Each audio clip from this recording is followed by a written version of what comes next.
Goeiedag, agter kykers. Dankie dat jy weer inskakel en saam luister waar ons gesels hier oor die verskillende aspekte wat in die koerante bespreek word oor godsdiens. Party van julle kyk saam en party van julle luister net saam by die waar net op die radio uitgesaai word. Maar baie dankie. As jy hierdie program wil kyk, kan jy altyd na YouTube gaan en om net van YouTube aftrek. Sit dit, tik dit in godsdiens en koerante en natuurlik die regte nommer. Ek is nou nie seker watter nommer nou albei is nie, maar dit is diep in die 500 daar. Ek dink hierdie is 552 of 553 oom. O, jy is hierso, welkom. Ek is hier. Hierso. Watter nommer dink jy is dit? Ek dink is 552 of 553. Een van die twee daar. Miskien 554, maar dit is in die 50s, 550. 550 daar is. Sal baie al, nee? Dis moeilik om by te hou. Dis Dit is baie. moeilik, ek kan nie baie of nie, ek weet dit is 'n klomp. Hele klompie jare wat ons al aan die gang is. Ja, sjoe. Waar begin ons vandag oom? Jong, ons begin hier so by Image of the Day. Hierdie Engelse koerante het so Image of the Day. Interessant en nogal baie van hulle is godsdienstverwante prente daar. En hierso is nou ene daar afgeneem en het sê onder a Coptic Orthodox deacon holding a thurible walks through the Holy Sepulchre in the old city of Jerusalem. Nou ek weet hierdie Holy Sepulchre word gedeeltelik, verstaan ek, beheer deur die katholieke en die orthodoxe ensovoorts. Maar kyk nou praat van Coptic Orthodox. Ek het al baie van Koptiese kerke in Egypte. Ja. Maar lyk my dis Coptic Orthodox. Jy kry mos Russiese Orthodox en Greek Orthodox en dan kry jy ook hierso die Ukrainian Orthodox ensovoorts. Coptic Orthodox. Holding a thurible. Wat is 'n thurible? Ek kan nie mooi sien, die prent is 'n bietjie dof daar. Het jy enige idee? Jong oom, het dit iets te doen met te wierook of iets? Jy dink so? Ek dink so. Jy is slimmer as ek. Ek moes gaan opkyk op die internet. En dit is baie interessant deesdae, jy weet, ek tik net op my selfoon daar so in by die, ek is nie seker of het is ChatGPT of AI of lyk my almal maar die mekaar. Almal maar dieselfde. Ek tik net daaraan, what does thurible mean? En dan kom al die antwoorde uit. Daar so. Ja, daar sê so. A thurible is a metal censer suspended from chains, used to burn incense during Catholic liturgical ceremonies. Catholic symbolism. Soos dis veral wat die symboliek van die katholieke geloof daar uitbeeld. The thurible symbolizes prayer rising to God. Nou het jy rook nodig om dit te doen, as well as a sacrifice of Christ. Hoe kan dit a sacrifice of Christ represent of symbolize? The smoke represents the ascent of praise to heaven.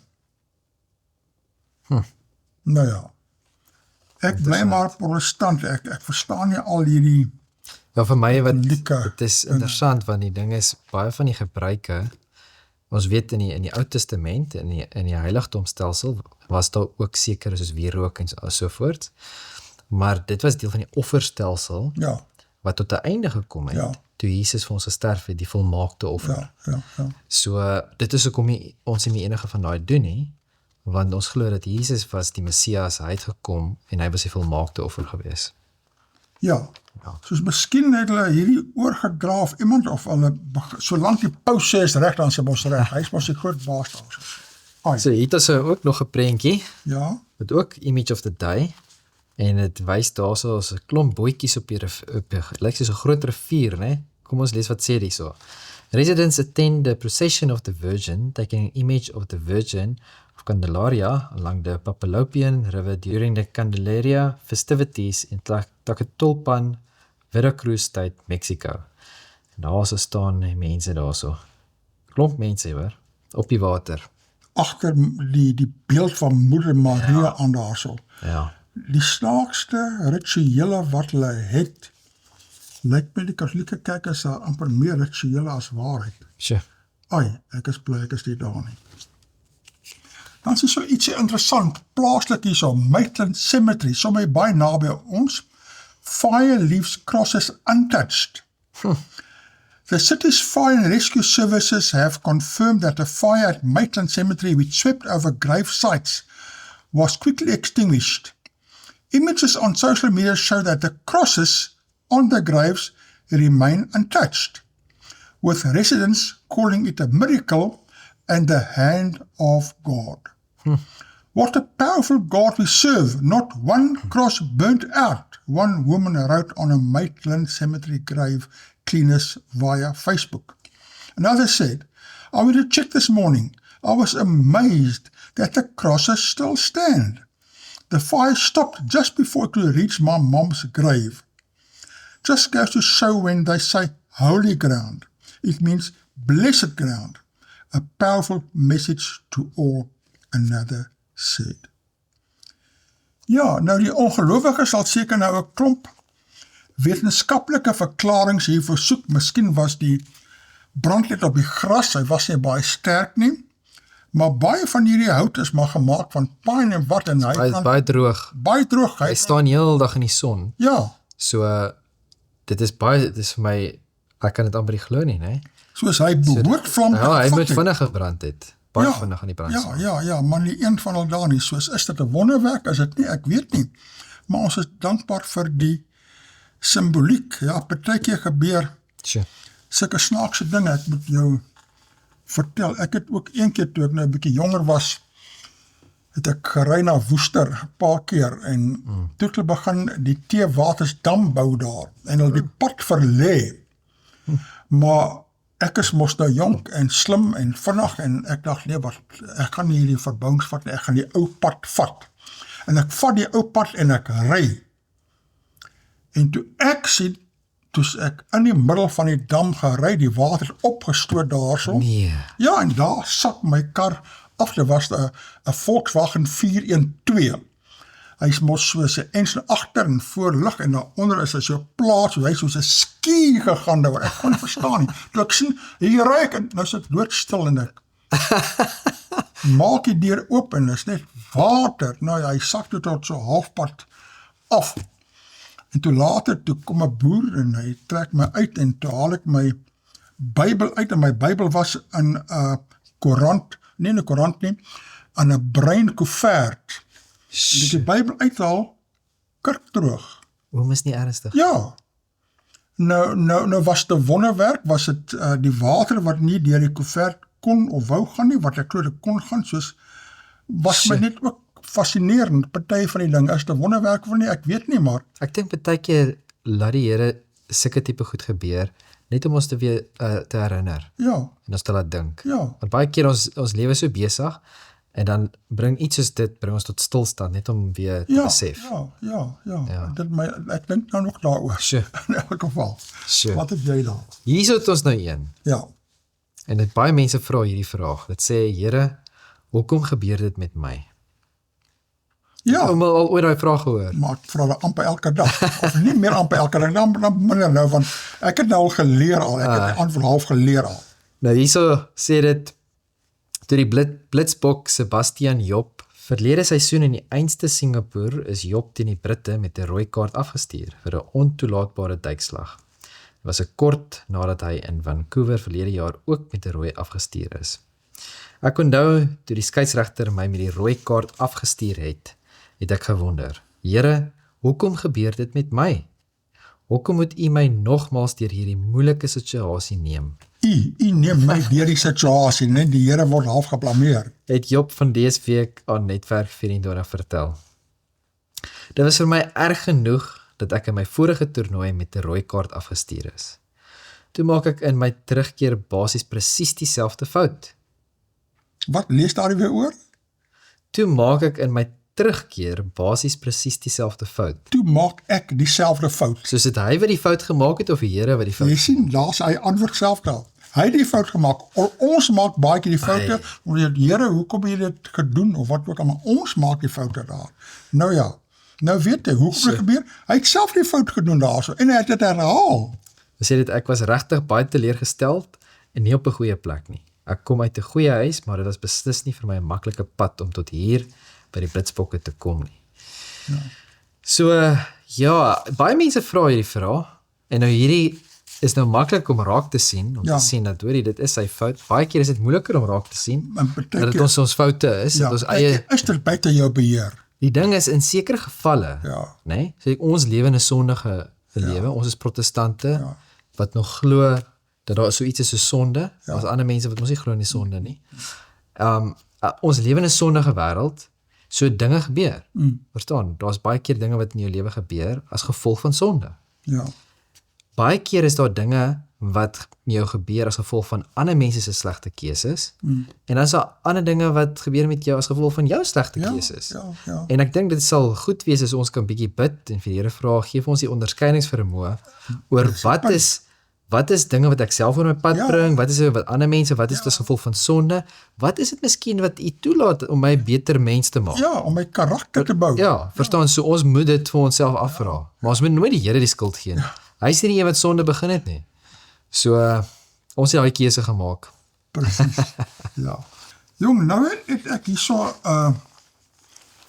berig wat my nogal, soos in Engels sê, gefancy het, bietjie my aandag getrek het, en hy het 'n klomp prente hierso, en dit is nie net die prente nie, maar dit sê so, Thirst, Tradition and Survival, inside a Himba community's long walk to nowhere.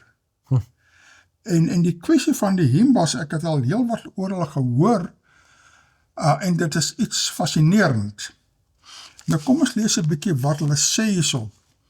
Hulle sê, here individual choice bends to communal authority. Ja, daar is die kaptein, die baas. You cannot simply decide to get married.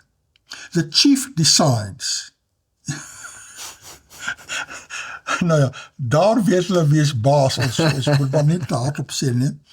You cannot simply decide to go to school. The chief decides how many children may attend classes, and how many must remain behind to look after goats, sheep, and cattle. There are no cars in the village, no donkeys. To look for work or to buy supplies, people walk for hours, sometimes for a whole day. At the center of the village burns a holy fire, kept alight every day. Soos hulle lewe sentreer om in die middel is daar 'n heilige vuur, wat laat dink is heilig, né? For the Himba, it is not a symbol, but a living connection, a link to their ancestors. Ja, hier is 'n ancestor worship, né? They do not speak of God in the way missionaries or churches might. Some ask quietly why, if God exists, does he not help them? Yeah. Their faith is not in heaven, but in the fire that has been passed down through generations. Soos hulle geloof is in die vuur, die bron van hulle geloof is in die vuur. En as dit reën? Dan is dit seker onder dak, hulle sit seker daar so 'n deksel of bo kan die vuur daar so, né? The Himba traced the origins to northern Namibia. En toe ek nou noem het, Himba women are known for their distinctive hairstyles, thick, sculpted dreadlocks coated in a mixture of butterfat and red ochre. Jy weet, en toe ek hierdie lees, toe wonder ek weer eens, hoe bring 'n mens, ons is nou so maklik, ons praat oor protestant en katholiek en dit en dat en daarin, hè? Ja, maar ons almal toegang tot die Bybel. Ja. Hoe bring jy die evangelie tot sulke mense? Geen begrip van die Bybel, 'n wanbegrip van God en hulle geloof is nou in die vuur en voorvadergeeste. Sure. Ja. Sure. En ek dink toe aan die Peterson. Nou, ek het Peterson seker 50 jaar of langer laas gesien daar. En ek het gegaan na my selfoon en gevra, Peterson missionary to the Himbas. En dadelik gooi die rekenaar vir my uit daar so. Ja. Gideon Peterson en sy vrou Pam, het as sending gegaan na die Himba en 13 jaar lang daar gewerk. Ja, dis 'n lang tyd. Dis 'n lang tyd. En hulle toe daar gebou 'n Christelike protestantse kerk daar vir Himbas en hy het 'n doktorsgraad geskrywe hoe 'n mens die evangelie tot sulke mense bring wat geen begrip het van die evangelie nie. Nou Ja, dit is ongelooflik. dit bly vir my nog, soos hulle in Engels sê, the $1 million question. Mense met so 'n mindset deur eeue heen, hoe bring julle om 'n Christen te word? Duidelik het hy die tyd gevat om vir 13 jaar. Dit gaan nie maklik en vinnig wees nie. Want een keer het ek 'n boek gelees. Die boek se naam was For This Cross I'll Kill You. Ja. En dit het gegaan oor 'n man wat gevoel het hy wil gaan sendingwerk doen. Ja. Dit was Ja. sy passie van kleins af. Ja. Toe gaan doen hy sendingwerk, maar elke keer dan was hy gestuur deur sy kerk na verskeie plekke toe wat daar's alreeds kerke wat gestig is in die omgewing. En hy het gevoel hy moet gaan na 'n plek toe waar daar nie kerke is. Unreached people. Dis soos hierdie tipe mense, né? Ja. En toe stuur hulle toe vra hy heeltyd en hulle sê toe nee, maar hulle kan hom nie na daai plekke toe stuur, dit is te gevaarlik. Ja. Hulle ken nie die mense nie, hulle verstaan wat hier gaan gebeur nie. Toe gaan hy op sy eie. En dit was in ja, ek moet vinnig dink, waar was dit? Dit was in Suid-Amerika. Ek kan nie presies waar anders nie, maar dit was onder die Indiane. Dit was nou 'n hele klomp jare terug. En daar was 'n spesifieke Engelse woord mos 'n tribe Ja. wat niemand het nog ooit Ja. by hulle uitgekom, nog nooit. Hy het ingegaan en dit het hom jare gevat, net om hulle taal te leer, Ja. net dat hulle hom kan begin vertrou. Hy was amper 'n paar keer doodgemaak deur hulle. Dit was iets vreesliks. Maar dit het hom jare gevat net om deur te breek, net om dat hy net daar kan wees en toe het hy nou begin geleidelik. Ja. So dit het vir hom so lank tydperk gevat, Ja. maar hy het dit gedoen. Ja. So ek haal my hoed af vir sulke mense. Ja, hierdie Gideon en Pam Petersen was van Somerset West. Sê nou, Regtig? gaan daar. Ek Ja. gaan definitief dit gaan opsoek. Gaan soek op daarvoor. So. Ja. Dan het ons nou hierso een wat sê kerk dit en kerk dat, kan rapport nie maar ophou nie. Ophou waarmee? Ons gaan nou sien hoor. Dit sê hierso week in en week uit lees ek briewe en meningsstukke en berigte oor die kerk se besluit oor dit en oor dat. Nou, wie skryf dit en dat nou? Dit is deur Chris Thomas van Kaapstad. O, 'n plaaslike laaitie hierso. Wat het hy te sê? Hy sê hierso 'n kerk kan net bestaan as daar godsdiens is. 'n Godsdiens kan net bestaan as daar 'n God is. Godsdiens en die gesag van die kerk oor die regte en voorregte van vroue, byvoorbeeld, is dus onderhewig aan die bestaan van 'n God. So lyk my hy glo nie in God nie. Dis eenvoudig belaglik. Die God in hakies wie se instruksies oor hierdie kritieke regte bestudeer word, is nog nooit gewaar nie. Daar is ten minste dowwe foto's van Bigfoot en Nessie, maar die skepper van alles het die kuns om nie gesien te word nie, vervolmaak. Die man is op gevaarlike grond. Hy loop met toe oor deur die lewe.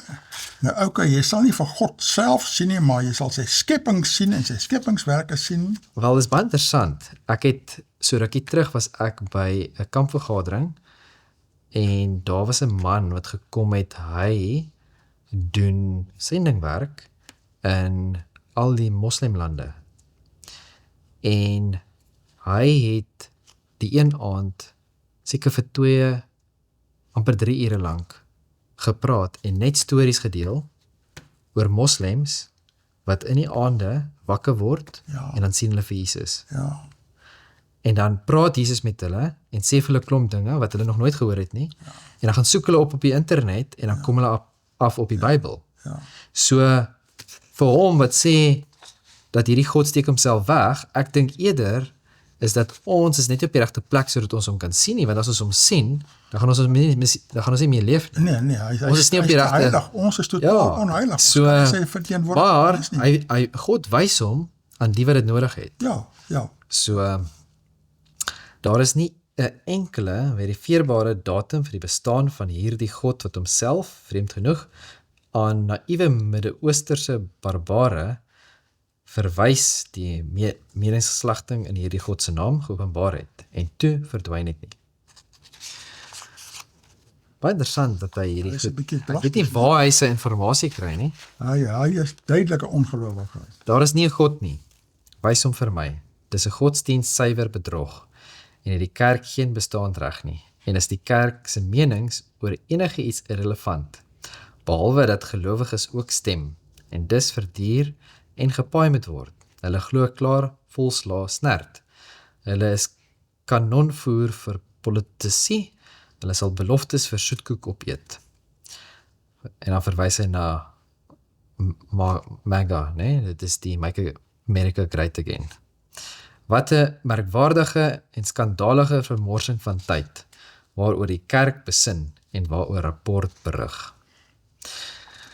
So, dis normaalweg baie interessant. Ek sal graag wil weet wie hy is en van waar hy kom, want dit is vir my baie interessant, mense wat normaalweg so hatig is, teenoor Christene en die Christelike geloof, en veral teenoor die Bybel, Ja, is mense wat of uit 'n Christelike huis of agtergrond uitkom, as hoe maar wat ek sê. hulle slegte ondervindings gehad met mense, nie met Ja, God nie. maar dit is baie keer, as jy kyk na Richard Dawkins, en jy kry al die verskillende mense, hulle kom met 'n agtergrond waar iets het gebeur, of hulle het 'n ervaring gehad, en dan het hulle baie negatiewe en dan hatig. Ja. Want hulle spandeer, byvoorbeeld, al hierdie mense, Ja. nee, Richard Dawkins, Christopher Hitchens, al hierdie mense, nee, hoekom spandeer hulle so baie tyd in iets wat hulle nie glo nie? Ja, Hoor wat ek probeer sê, soos in, as oom glo dat, of sê maar oom glo die aarde is rond, en wat, gaan oom nou, oom glo dit, of oom glo dit is nie, So what, ja. verstaan nie, soos in, oom gaan nie om sy hele lewe spandeer, daarby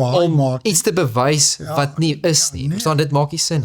So daai mense, daar is iets wat hulle pla, en miskien is dit net omdat hulle 'n leemte het, wat net God kan vul. So, Maar ek sal jou sê, ek is baie bly, rapport berig geweldig baie oor hierdie hele kerkkwessie en kwessies van kerke en die wie, daar's 'n klomp briewe daarso in. En waar anders lees mense, die ander koerant het ophou bestaan, beeld sou baie geplaas het, want dit gebeur in Transvaal en daarso. En natuurlik Volksblad het baie kerklike berigte geplaas en briewe geplaas daar, soos ek is baie bly. En hier onder in die Kaap, by die burger, hulle sal een brief plaas die koerant, en dan die ander briewe sit hulle elektronies, hulle steek hulle af elektronies, hulle wil nie 'n debat hê oor kerklike dinge nie, soos ek is dankbaar dat mense kan hulle gedagtes wissel daarso. Kyk nou dit hierso, is so. hierdie is nou 'n rapport, eerder van Niels Jackson. Nou as jy die woord Niels Jackson hoor, dan het jy ook 'n vraagteken, en hy vra die vraag hierso, volg doppers Jesus of die Fariseërs? Dis 'n interessante Wat opskrif. Wat impliseer die vraag daar? Dit wil vir my sê, hy dink anderste. Hy dink miskien die doppers is eintlik meer Fariseërs as wat hulle Christene is. Nou, kom kyk wat sê. Niels Jackson skryf, hy sê, agter die groot debat oor die gereformeerde kerk in Suid-Afrika en hulle besluit oor vroue in die predikantsampt, lê daar die groot vraag. Op watter manier is ons godsdienstig? Niels Jackson deel sy perspektief. In die vroeë 1990s, toe ek 'n jong kerke sake verslaggewer by Beeld was, het oor kerksake verslag gedoen het ek skielik met 'n breë spektrum van kerke te doen gekry. Van die doppers tot by die katolieke, ja, is 'n wye spektrum, van die AGS tot die ZCC, kerke van verskillende tale en kleure en kulture en spiritualiteite.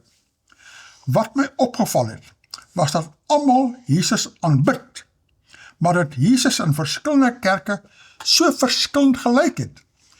Wie is die regte Jesus, het ek later gewonder.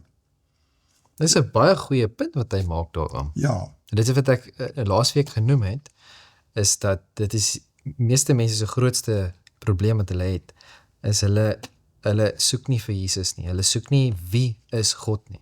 Daar's 'n teksvers in die Bybel wat sê, en dit is die ewige lewe, ja, dat ek God ken. ja, Verstaan? Ja. So, dit gaan alles oor, ek moet God ken, ek moet weet wie hy is. en jy moet die regte godsbegrip hê, en jy kan net die regte godsbegrip hê, as jy die regte Bybelse grip het.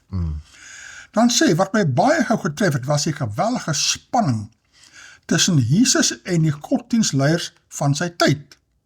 Ja, maar tog Jesus het gepreek in die sinagogas, by die godsdienstleiers, en sommige godsdienstleiers het hom gevolg. So dit was nie tussen al die godsdienstleiers van sy tyd nie, mens moet net daardie punt mooi verstaan. Waarom sou Jesus, die een wat ons bely is die Seun van God, jy so haaks wees met die godsdienstiges? Nee, hy was haaks met almal van hulle nie, met sekeres van hulle ja. Dit het met die tyd my duidelik geword dat twee verskillende maniere is om godsdienstig te wees. Die Fariseërs se godsdienst gegaan oor reëls, oor kategorieë, oor instellings. En mense moes daarbey inpas. Die sleutel tot godsdienst was gehoorsaamheid. Ja, maar het is 'n hele ander saak. So byvoorbeeld, ek gaan vir nou 'n voorbeeld gee, né? Wanneer kom in die Fariseërs, God het die 10 gebooie gegee vir Israel. Ja. En in die 10 gebooie, as jy kyk na die 4de gebod, sê dit, 6 dae moet jy arbei, die 7de dag moet jy rus. Ja. Okay. Toe het die Jode gegaan, en die Fariseërs het gegaan, en hulle het hulle eie reëls, hulle eie wette gaan byvoeg. Hulle eie tradisies byvoeg, soos ons sien, nou, extra's bygevoeg. So deel daarvan was gewees, jy mag nie verder loop, op 'n Sabbat mag jy nie verder as dit loop, daai lê, jy mag nie soveel goed optel nie, jy mag nie die nie, jy mag nie daai, wat glad nie in die Bybel is. Ja, Verstaan, het hulle klomp reëls en regulasie gesit, en die gehoorsaamheid wat hy hiervan praat, is gehoorsaamheid aan hulle reëls, maar nie aan God se reëls nie. God verwag gehoorsaamheid. Absoluut. Aanhoudelik kom die woordjie voor in die Bybel, gehoorsaamheid, dis wat God van ons verwag. Presies. Ja. Soos hy neem dit 'n bietjie buite perspektief. Jy sien, ek glo nie uit 'n goeie teologiese agtergrond. Maar die ding is, wat is ongehoorsaamheid?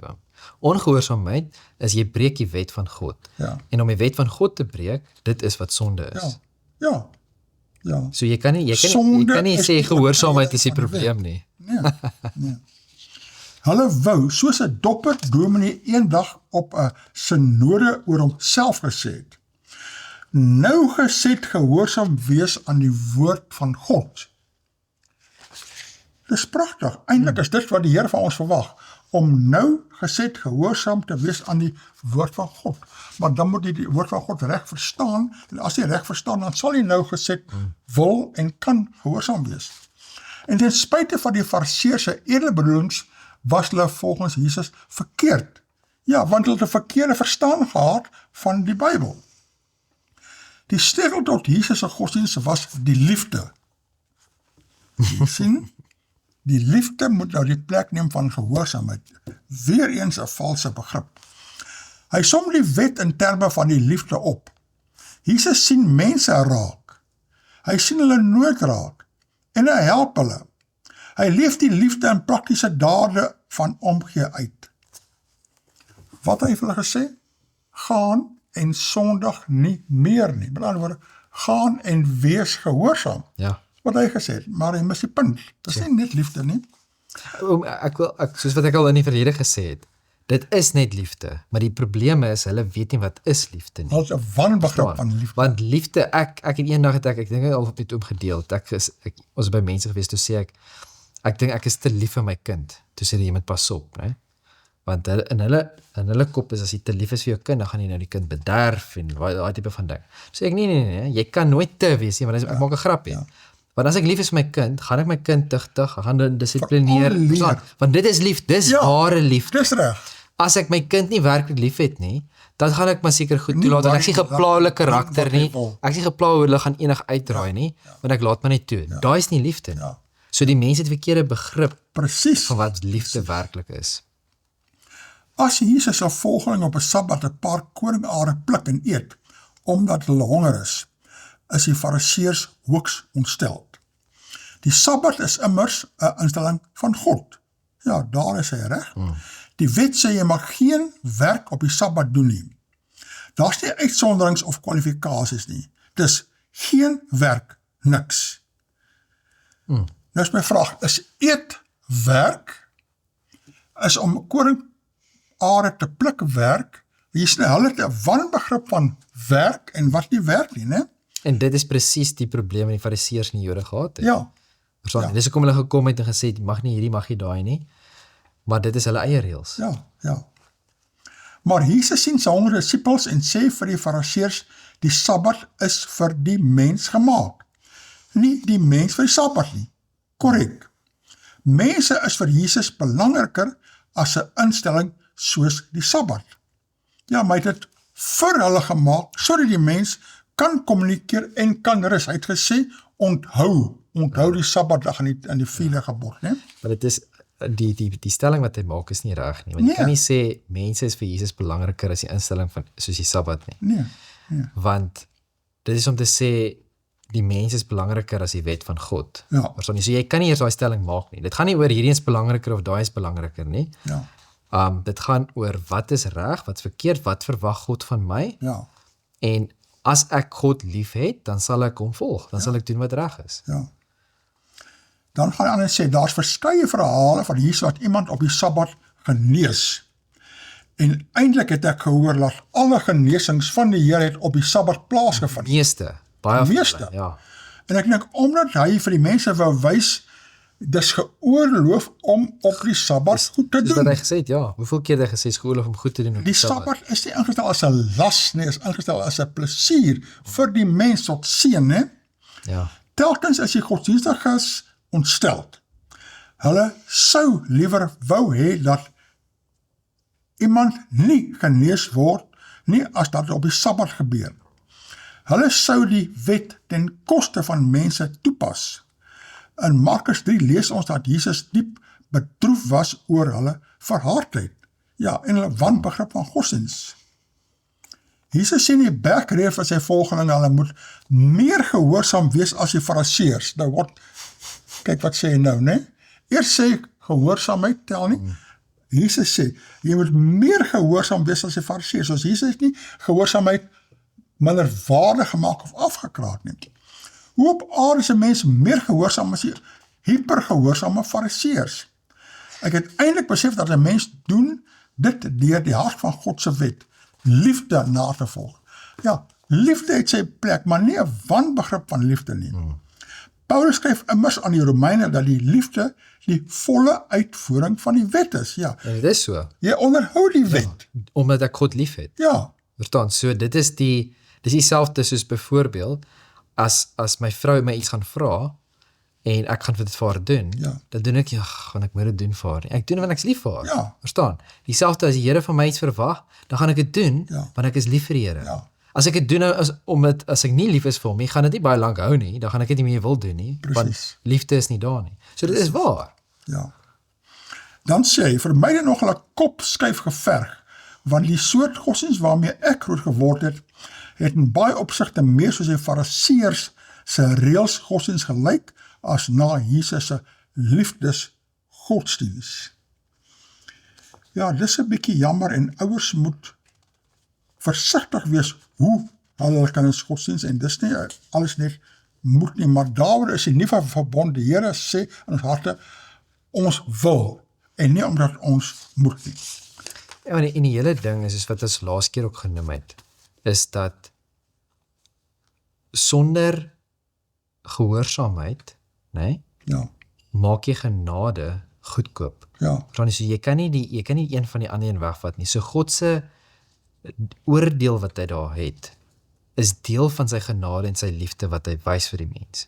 So ek hoor wat hy praat van die reëls godsdiens in plaas van die liefdesgodsdiens, maar jy kan nie die struktuur en die reëls en die wet wat God vir ons gee wegvat van sy liefde. dit is juist letterlik daar om een. ons te beskerm, om Ja. soos 'n raamwerk van beskerming vir ons te wees daar. So die manier hoe dit oorgedra word aan mense is baie keer die probleem, Ja, maar dit bly nog steeds altyd so. presies. Dan sê hy, in 'n godsdiens van reëls en kategorieë word daar duidelike rolle uitgestippel vir die man in aanhalingstekens en die vrou in aanhalingstekens. Nou wonder ek hoekom hy dit so 'n aanhalingstekens sit, is lyk my hy wil nie erken die verskil tussen 'n man en 'n vrou nie. Daar word in kategorieë gedink, nie op grond van mense met hulle eie persoonlikhede nie. Die man in aanhalingstekens is daar volgens die hoof van die huis. Maar wat sê die Bybel? Is die man die hoof van die huis? Tuurlik. Hy moet die priester in die huis wees, né? Dit beteken 'n wyse vrou met natuurlike leierskap-eienskappe moet noodwendig inval by 'n man se keuses. Ja, maar die man het 'n verpligting om volgens God se riglyne te leef. Selfs al maak hy dom besluite. Nee, ek maak partykeer dom besluite en dan help my vrou my op 'n mooi manier reg. En dan leer ek ook so, dan leef ons nog saam daarso. Ek het gesien hoe dit gebeur op watter tragiese gevolge dit kan lei. Toe die NG Kerk se algemene sinode in 1990 moes besluit of vroue predikant of ouderlinge kon word, het die mindersverslag ook geredeneer op grond van die vrou in die amp. Die vrou, in aanhalingstekens, as kategorie, sou dan sekere eienskappe hê wat het anders is as die van die man, in aanhalingstekens. Eienskappe wat hulle nie geskik sou maak om in die ampte te dien nie. Bietjie van 'n wanbegrip weer. Die deurslaggewende argument op die sinode het egter van professor Johan Heinz gekom. Hy het op grond van 'n kategorie gepraat nie, maar van spesifieke vroue vertel. Die vrou wat op die sondagoggend by Jesus se graf gekom het en gevind het dit is leeg. Hulle het dit gaan vertel. As God die vroue gebruik om eerste getuiens van die opstanding te wees, hoe kan ons vroue daarvan weerhou om die evangelie te verkondig, wou hy weet.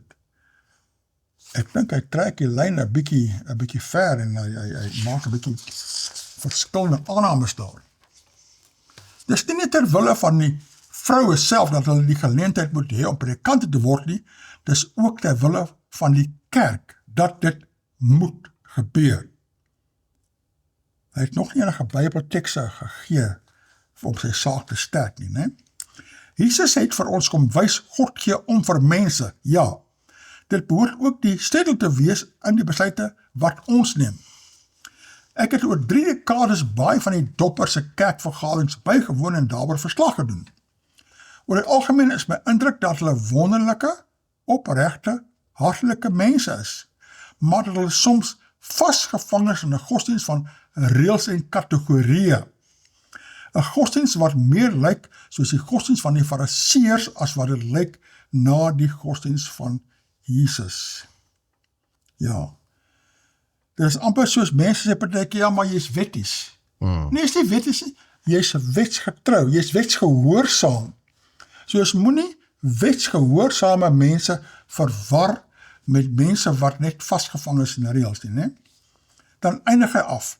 Na al afgelope sinodiese besluite sou ek wou vra, hoe verskil die manier waarop hulle vasklou aan enkele tekste wat vroue die swaai oplê, van die manier waarop ons voorvaders 2 eeue gelede aan 'n teks soos Kolossense 3 vers 20 vasgeklou het om slawerny te regverdig. Nou weer eens, ek glo nie, ons voorvaders was nommer 1, wel 2 eeue gelede, noodwendig slawe eienaars, miskien was hulle, maar ek glo nie aan Kolossense 3 vers 20 noodwendig vasgeklou nie. Kom ons lees gou wat sê Kolossense 3 vers 22. Wees vinnig met die Bybel, né? Ons moet wees, oom. Ek is bly, dit is baie mooi.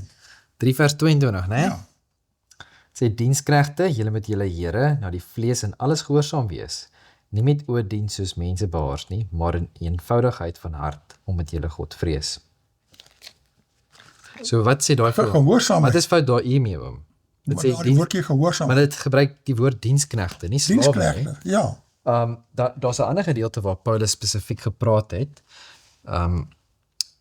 met 'n slaaf. En hy het ook gepraat met die slawe eienaar. Ja, En hy het 'n baie spesifieke boodskap geskryf. Ja. Want die een slaaf het weggehardloop. Ja. Toe praat hy met die slaaf en hy praat met en so daar kan ons baie duidelik sien, maar as jy gaan kyk in die Bybel, daar was slawe gewees. Daar was soos ek sê, ons leef in 'n sondige wêreld. En die wette en die reëls wat God gegee het vir sy volk, vir sy mense, was hoe om dit te hanteer. Ja. Nie dat dit reg is nie, nee. maar in hoe om dit te hanteer sodat die is nog steeds mense, jy moet nog steeds jou slawe mooi hanteer en so voort. Ja, En baie van die slawe, soos wat ek een keer met iemand gepraat het, baie mense is vandag ook 'n slaaf. In die sin dat as ek geld skuld vir die bank, né? Die slaaf van Dan is die ek bank. tegnies gesproke verstaan, want nou Ja. en dis dieselfde wat daai tyd gebeur het, dis baie keer het hulle geld geskuld en dan kan hulle dit nie terugbetaal nie. en dan moet hy gaan werk as 'n slaaf Of jy om moet dit af te betaal. En afwerk. baie keer het dit 10 jaar gevat, 15 jaar, wat ook al, om dit af te werk, Ja. en dan is hy vry. Ja. Verstaan? En dis baie keer dieselfde, vandag is dit nog presies dieselfde. Want jy staan nog steeds, jy moet man staan vir die geld wat jy skuld. So, baie keer gebruik hulle teksverse om nou te sê, ja, maar die Bybel sê so, wat ook al. Maar dit is glad nie die geval nie. perspektief nie, lyk my, ek wonder wat is sy teologiese agtergrond is maar baie gebrekkig. Dan sê hulle, Niels Jackson is 'n afgetrede joernalis, wat hom op kerksake toegespits het. Wees het 'n bietjie meer teologiese insig gehad. Hy het in 2025 die Universiteit van Pretoria se kanseliersmedalje as erkenning vir sy werk ontvang. Nogal nie. OK. Interessant. Hier het ons nou een, as oud dominee vra ek doppervroue om verskoning. En Jeff Viljoen wat hierso skryf, Burgersfort. As 'n oud predikant van die GKSA, reeds baie jare uit die bediening en nie meer lidmaat van die GKSA nie, was ek baie hartseer oor die onlangse besluit. Rakende 'n vrou in die amp. Tog was ek nie verbaas nie. Die besluit reflekteer 'n kerkverband wat al baie jare sake wat tradisie is tot beginsel verhef. Ja, maar jy sien, dit is nou daardie punt. Hy sê hulle verhef tradisie tot beginsel, maar partykeer is dit beginsel en nie tradisie. Die mense verwar daar, hulle kan nie onderskei wat is Bybelse beginsels en wat is tradisie nie. Daar baie mense het 'n probleem daarmee. Ja, nee. Ek byvoorbeeld, as ek kerk toe gaan, kan mense sê, maar dis 'n tradisie. Maar dan kan ek die Bybel lees wat sê, julle moenie die onderlike byeenkomste nalat nie. Want ons moet Vir jou is dit 'n beginsel. Dit is wat die woord vir my sê. Ja. So, toe ek in die 80er en 90er jare aan die GKSA se teologiese skool in Potchefstroom teologie studeer het, was daar reeds enkele vroue wat ook teologie studeer het. Hulle roeping was net so opreg en sterk soos die roeping van die manstudente. Natuurlik het hulle en ons manstudente geweet dat hulle nooit as predikante toegelaat sou word nie. Ek het dikwels gesien en gehoor hoe groepe afgevaardiges byeenkom en afspreek hoe hulle oor sekere sake sou stem. Nog voordat enige debat in die synode gevoer is. Die verdeling tussen konservatiewes en meer progressiewes was duidelik. Daar was dikwels karismatiese gesagsfigure wat hulle invloed gebruik het om steun te werf vir hulle eie standpunt. In private groepsgesprekke waarna ek soms op die rand gestaan en luister het hierdie figure nie geskroom om ander professore en predikante verdag te maak nie. Heelwat van my medestudente het destyds soos ek gevoel dat vroue onderwyld tot alle ampte toegelaat moet word. Ons kon dit egter nooit openlik verwoord nie, omdat dit ons eie toekoms as predikante in gedrang kon bring. My siening het nie verander nie. My ervaring is dat vroue die wonderlikste profete, priesters en konings in gemeentes is. Ja, profete, priesters en konings. Maar waar kom hy nou met priesters en konings uit?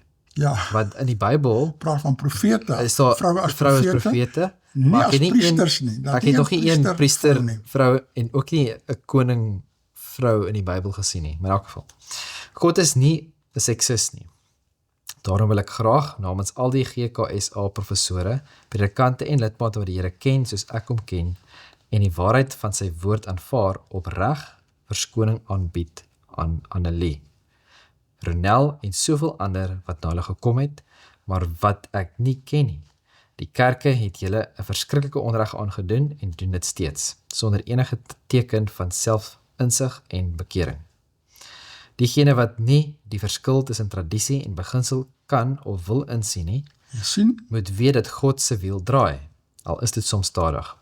Daar gaan 'n dag kom dat die GKSA meer afhanklik van vroupredikante, ouderlinge en diakens vir sy voortbestaan gaan wees as van mans. Dit is 'n interessante stelling. hy het heeltemal 'n ander visie.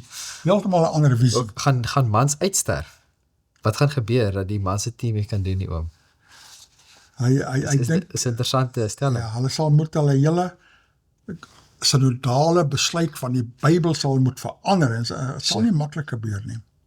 Die GKSA beroep sigself op die korrekte interpretasie van die Bybel, maar het met sy besluit oor vroue in die ampt die heel grootste gebod, die gebod van die liefde, totaal veronagsaam. Nou, waar is die gebod van die liefde om? Waar ignoreer die gebod van liefde? Jy sê altyd dat hy sterkie, die liefde, jy kan alles regverdig wat jy sê as jy solank jy liefde aanbring. Maar hy maak 'n fout hierso.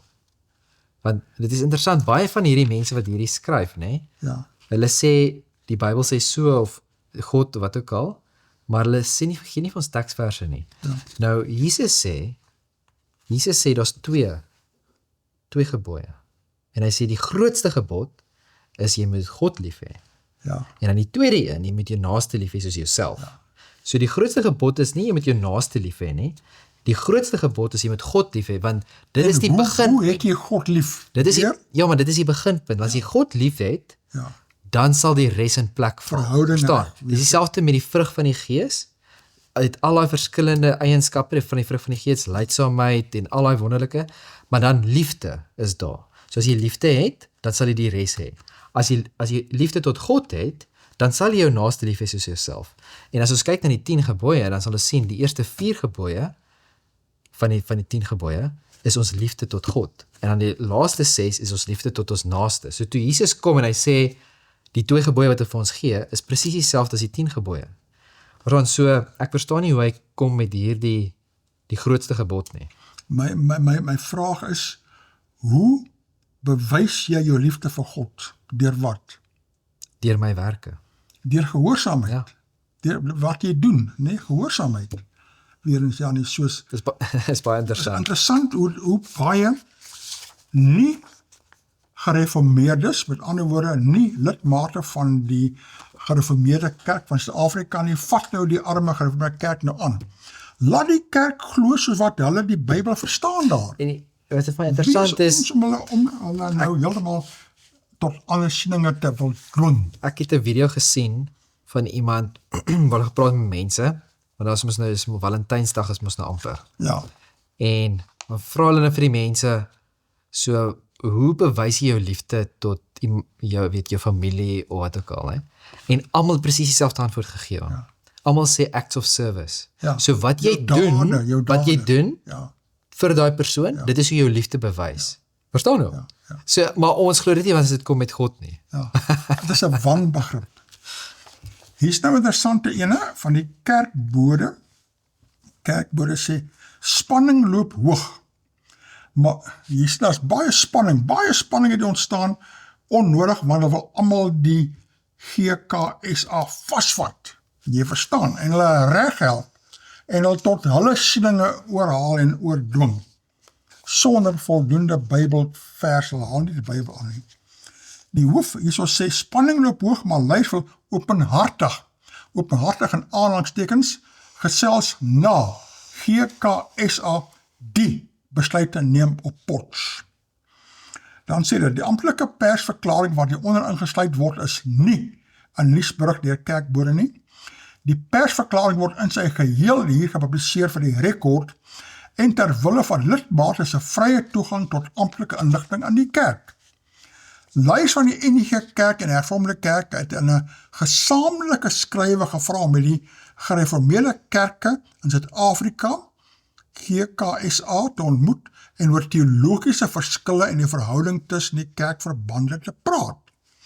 Vir ons is die enigste weg om die spanning wat klaarblyklik nou hieroor tussen die GKSA en ons bestaan te hanteer, die van eerlike en openhartige gesprek, skryf Dr. Neoma Venter en Dr. Wouter van Wyk in 'n onlangse verklaring aan GKSA-leiers.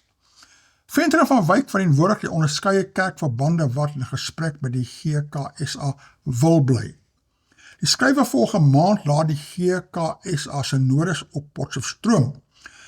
Soos is nou nie net individue nie, maar nou wil die ander kerkgenootskappe hulle ook 'n bietjie reg help. Daar het GKSA afgevaardiges om mee besluit om op 'n afskaling van ekumeniese verhoudinge met die NG Kerk. Nou hoekom? Omdat die NG Kerk so baie dwaalleringe begin aanvaar. Dis duidelik, maar die NG Kerk kan dit nie insien nie. Die besluit het melding gemaak van die NG Kerk se diepgaande interne krisis as gevolg van gemeentes en selfs synodes, Namibië, wat hulle bande met die Algemene Synodale Moderamen, ASM, verbreek het. Lyk my die algemene sin, die ASM, algemene synodale moderaat, is baie meer besorg oor die gereformeerdes, die GKS as wat hulle oor NG Kerk lidmate van Namibië synode is. Dis amper so wat ons vroeër gepraat het oor mense wat nie glo in God nie, maar wat soveel tyd spandeer om te bewys dat God nie bestaan nie. Dis my amper dieselfde soos in, jy is nie eers in die kerk nie, soos baie van hierdie mense wat soos die een vrou wat ons ook geskryf het, sy is nie meer lid van die kerk nie, Ja. maar sy het baie te sê, want Ja. dis in haar geskiedenis. Ja. En aan die ander predikant het ons ook nou, Hy is nie 'n lid Hy is nie meer 'n lid nie. Nee, maar ek baie te sê. hy die kerk verlaat, Ja, hy is nie meer daar nie, hy was, hy reg help. maar, so jy is nie eers daar nie, soos wat plaat dit jou? Ja. So ja, ek weet nie. Dan sê dit, Venter van Wyk het op hulle beurt verwys na 'n ander GKS as synodebesluit, naamlik die oor die binding van synodebesluite oor die diens van vrou in die ampt van predikant en ouderling. Venter van Wyk skryf die GKS as 'n besluit om by 'n vorige standpunt teen vrou in die ampt te volstaan, dryf volgens ons in teen die Here Jesus Christus se radikale insluiting van alle mense in sy binnekring. Dis 'n drastiese ding om te sê, né? Soos hulle besluit oor wie daar dryf in teen die Here Jesus Christus, maar die Here Jesus Christus sluit nie almal in sy binnekring in nie.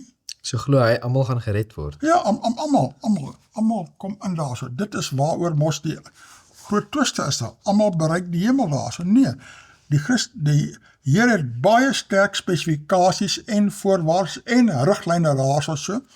En as jy gaan in die sondig nie meer, as jy gaan sondig, dan het jy jouself uitgesluit. En ek wonder wat dink hy van die verhaal wat Jesus vertel het van die man wat nie 'n kleed gehad het by die bruilofsfees nie. Ja, En toe precies. kom Hy is nie die- ingesluit nie. Kom die koning sê, gooi hom uit, gooi hom na waar die kners van tande is. Ja. So, Oor sy kleed. omdat hy die kleed, nou die kleed verwys na, hy het nie God se regverdigmaking aanvaar nie, verstaan? So, maar, hoe verduidelik hy dan net, as hy glo almal word gered? Nee, maar, dit is ons opregte wens dat 'n spoedige ontmoeting met die uitgebreide deputate ekumene en belangrike leiersfigure in die GKSA ons onderlinge verhoudings met mekaar sal kan bestendig en sien daarom uit om hieroor van u te verneem.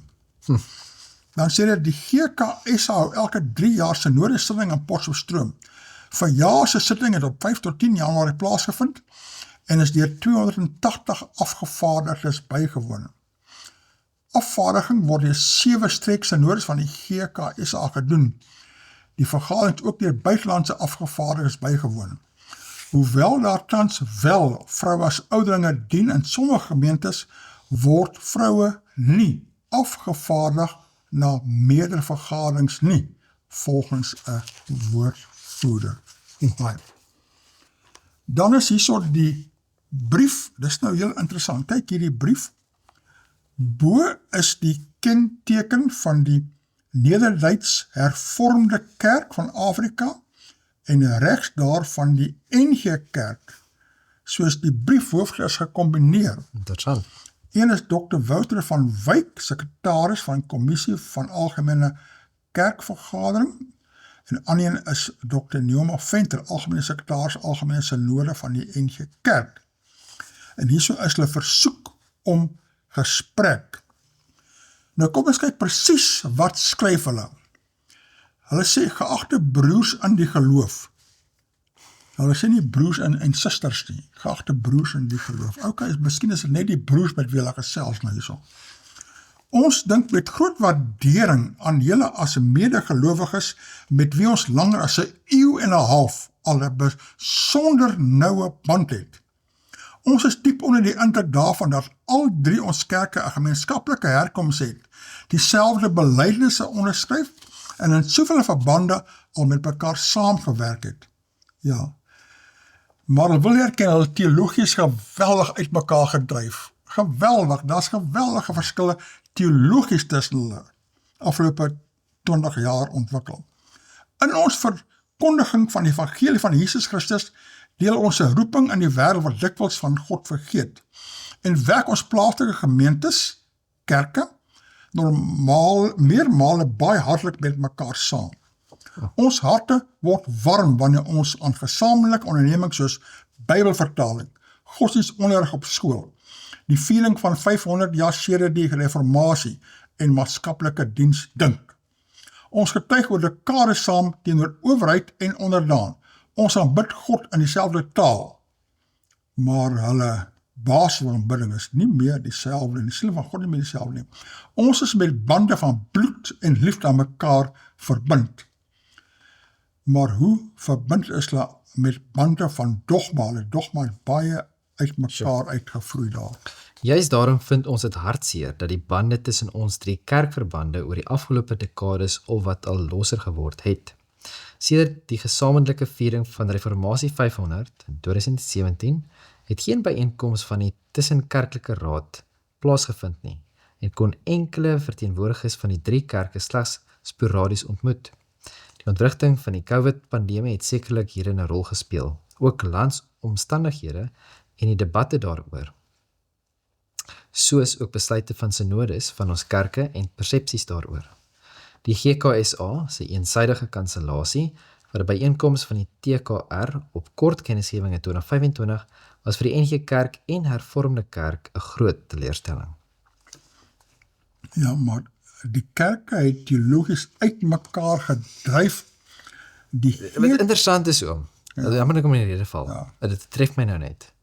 Toe oom nou praat van dryf, dis baie keer die mense wat die paadjie byster raak, wat 'n probleem het met die wat dit nie doen nie. Verstaan, want jy bly nie dieselfde, dit is hulle wat verander het, dit is hulle wat hulle idees en hulle het soos die woke goeders aangeneem en meer liberaal geword en alles aanvaar en verstaan, dit is hulle wat verander het, jy bly nog nie dieselfde, want jy glo presies dieselfde wat jy 100 jaar terug geglo het, 200 jaar terug geglo het, niks het verander daar nie, maar omdat jy net staan op jou punt, dan is jy nou die probleem. Die GKSA glo nog altyd dieselfde en eintlik 100, 200 jaar gelede het alle kerke geglo oor wie daar soos die GKSA glo. Ja. Soos, dis nie die GKSA wat hier so gedryf het nie, dis die ander klompe. Maar belangrike punt wat hy daar maak.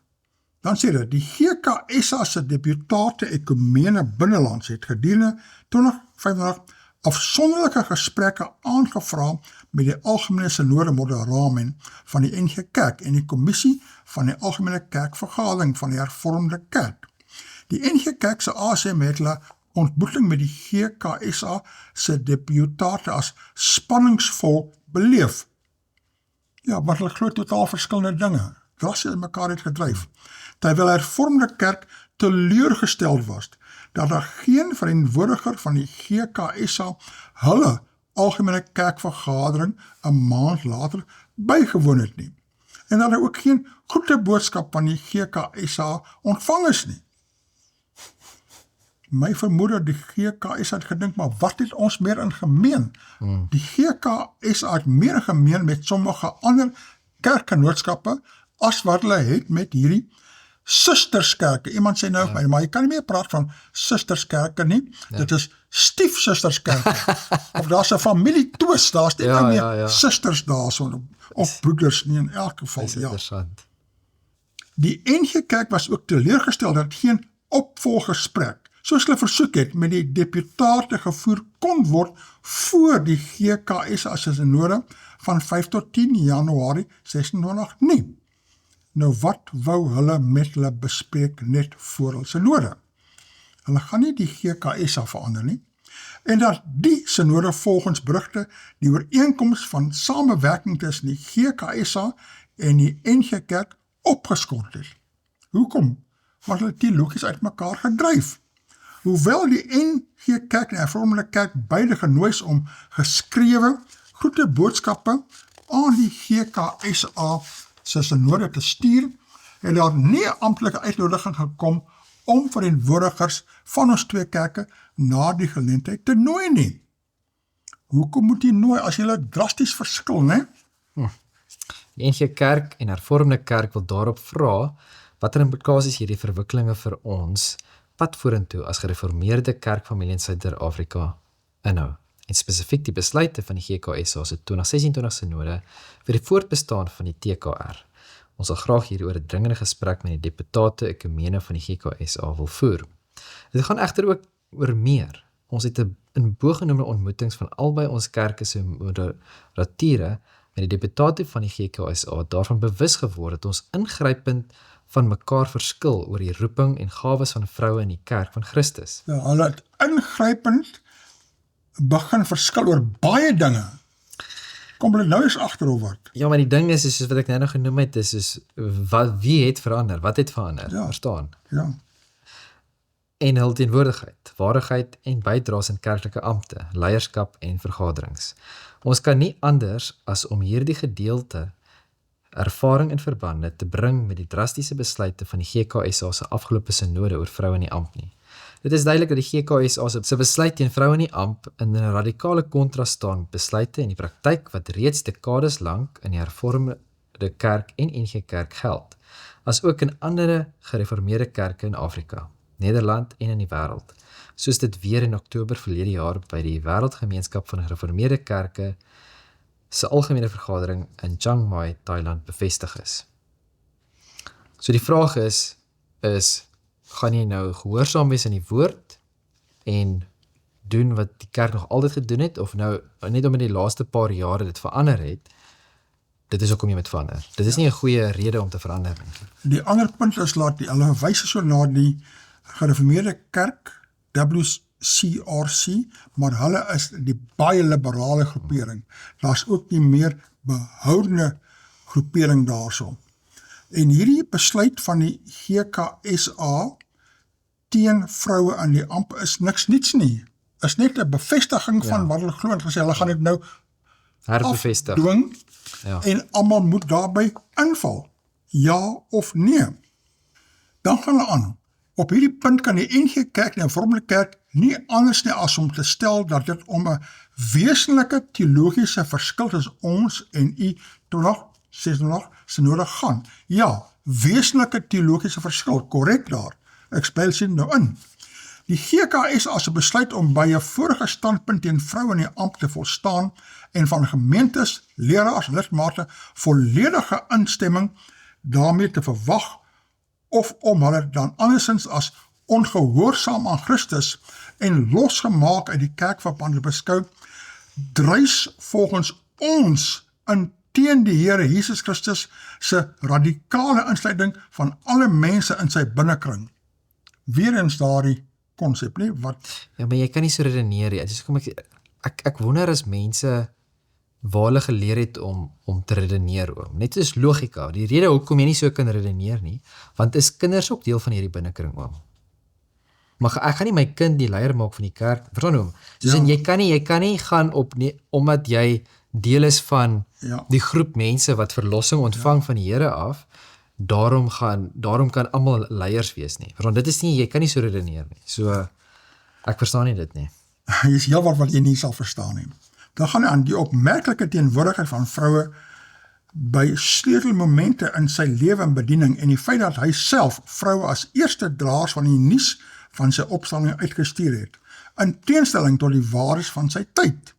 Dit spreek volgens ons ook uit die boek Handelinge en ander geskrifte uit die vroeë kerk, en ons vind daarom die GKSA se verwysing na enkele teksverse uit die briewe van Paulus in hierdie verband 'n verskraling van die Nuwe Testament se boodskap oor vroue en hulle geseënde rol in die kerk van Christus.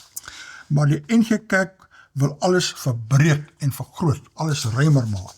In ons gereformeerde hermeneutiek en eksegese is dit gemeene saak dat enige teks geïnterpreteer moet word teen die agtergrond waarbinne dit ontstaan het en die wêreld waarbinne dit tans gelees word. Ja, sien, dit is wel eens begin nou op gevaarlike grond beweeg. Deur die skrif saam met mekaar te lees, mans en vroue en medegelowiges in ander gereformeerde kerke, word ons gelei tot dieper insig in die boodskap daarvan en word ons weerhou van die gevaar om dit tot slegs een gevolgtrekking oor die toepassing daarvan te kom. As ek die 10 gebooie lees, kan ek net tot een gevolgtrekking kom. Ek kan nie sê, maar beteken dit nie miskien, dis alright as ek maar ek kan baie keer steel hom. Of ek kan baie keer verstaan, soos in hoe kan jy, daar is net een gevolgtrekking. Soos daar's baie, ek verstaan met interpretasie om te sien, dit is belangrik om te sien die agtergronde van die geskiedenis en in die tyd en sovoorts, maar dit gaan niks verander aan die kernboodskap. Die kernboodskap bly altyd dieselfde. Deur die skrif saam met mekaar te lees, mans en vroue en medegelowiges, in ander gereformeerde kerke word ons gelei tot dieper insig en die boodskap daarvan en word ons weerhou van die gevaar om tot slegs een gevolgtrekking oor die toepassing daarvan te kom. So lei Christus ons deur sy woord en gees om waarlik kerk te wees. Meer as net 'n uitdrukking van wat elders in ons kultuur of samelewing gevestig geraak het en wat dikwels medegelowiges, in hierdie geval vroue, hul waardigheid, rol en roeping ons sê. Ons wil eerder uit ons ervaring getuig van die unieke gawes wat vroue van God ontvang het en hoe hy hulle as getroue getuies, toegewyde eksegete en verkondigers van die woord, luisteraars met 'n simpatieke oor en empatiese amptdraers op verskeidenheid maniere in ons kerke gebruik. En dit is waar, almal het verskillende rolle. Dit gaan nie oor mense word of vrouens word nou uit die kerk verban of enigiets soos dit nie. Dan gaan hy aan en sê, vir ons is die enigste weg om die spanning wat klaarblyklik nou hieroor tussen die GKS en ons bestaan te hanteer, die van eerlike en openhartige gesprek. Wonder of dit enigiets sal oplos. Ons wil mekaar sonder voorbehoud as volgelinge van Jesus Christus mekaar oproep tot wederzijdse respek en ons lidmate aanmoedig om steeds met waardering en deernis in plaaslike verband saam te werk in hul getuienis oor die liefde van God en vir alle mense. Ons rig hierdie versoek om gesprek tot u as deputate ekumene daarom ook as 'n boodskap ter bemoediging aan ons broers en susters, lidmate en leraars in die breër gereformeerde kerk van mense in Suider-Afrika. Laat ons volhard in ons Christelike getuienis en die kosbare verhoudings wat daar bestaan, bly koester. Net mens baie meer bekommerd oor die gereformeerde kerk as oor hulle eie lidmate in Namibië wat daarmee heen is. Dit is ons opregte wens dat 'n spoedige ontmoeting met die uitgebreide deputate ekumene en belangrike leiersfigure in GKSA ons onderlinge verhoudinge met mekaar sal kan bestendig en sien daarom uit om hieroor van u te verneem. Ons groet u as broers en susters in naam van ons Here Jesus Christus. Hierso sê hulle daarom susters oom. Ek het ook gesien, aan die einde begin met Paul was susters, ja. Dit is so. Ons sal moet kyk wat gebeur, sal baie interessant wees om te sien wat nou hier gebeur. Kykers, ons tydjie is klaar, mooi bly, sien die volgende week weer, totsiens. Totsiens.